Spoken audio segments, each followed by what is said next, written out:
Good morning or afternoon, I guess it just depends on what time you're watching this. Welcome back to my channel. Come and clean my shop with me while I tell you guys how I got started making knives. First, we got to throw the hair up and make sure that we have our 2 emotional support pieces. Ladies know exactly what I'm talking about. All right, we're good to go. So let me give you guys a little tour.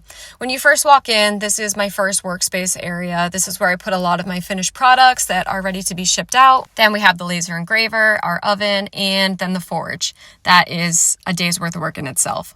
Then we have the drill presses, also needs a good vacuuming. Honestly, I just need to vacuum everything, sweep the floors, organize, and put stuff away. It's been at least a month since I've done this, so I'm glad that I'm doing it now. All right, this is my second workspace. This is where I do a lot of the handle fit ups.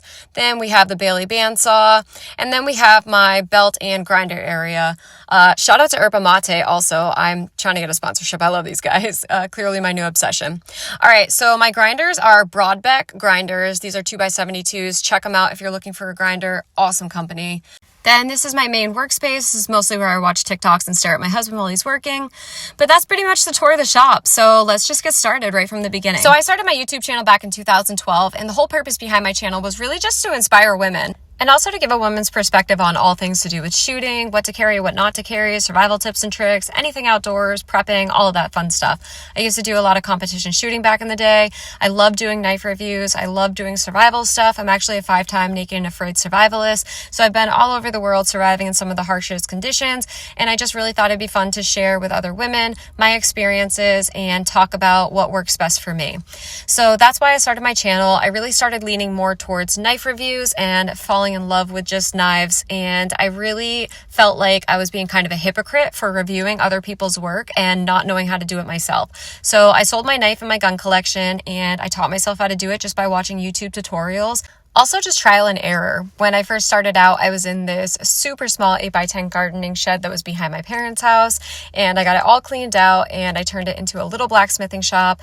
It was so small though that anytime I needed to make anything, I had to take my anvil and my forge and bring it outside. It wasn't insulated, so in the winter it was extremely cold and everything would freeze over. My equipment wouldn't work well, and I couldn't bring any heaters in there because I didn't want to get carbon monoxide poisoning because it was honestly that small.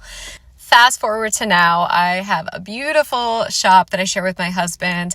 I've acquired so much more equipment over the years just from working really hard and hustling, and I absolutely love my space that I have. So that is the story of how I got started. There's obviously so much more to it, but if you guys want to know more, just let me know. I feel like so much has happened since 2012 when I first started out, and I've never really had the opportunity to talk about my story or share my journey. So if there's anything in particular that you guys want to know, I'm more than happy to answer any questions that you guys have. But anyways, let's get back to cleaning. So let's tackle these drill presses here. I have 4 different drill presses. I mostly use these just for handle hardware, drilling holes in the handles, also for kydex. So I have several different bits that I use over and over again, mostly 3/16 and 1/4 inch. I also have a countersinking bit here for handles when I do like handle hardware and stuff like that. So I'm just vacuuming up all these metal shavings, and it looks so much better. So obviously this needs to be a lot more thorough, but I'm just doing what I can for now.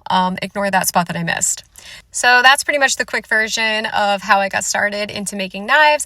I'm going to take a little lunch break here, and we'll get back to it in a second. If you want to see more, follow for part 2.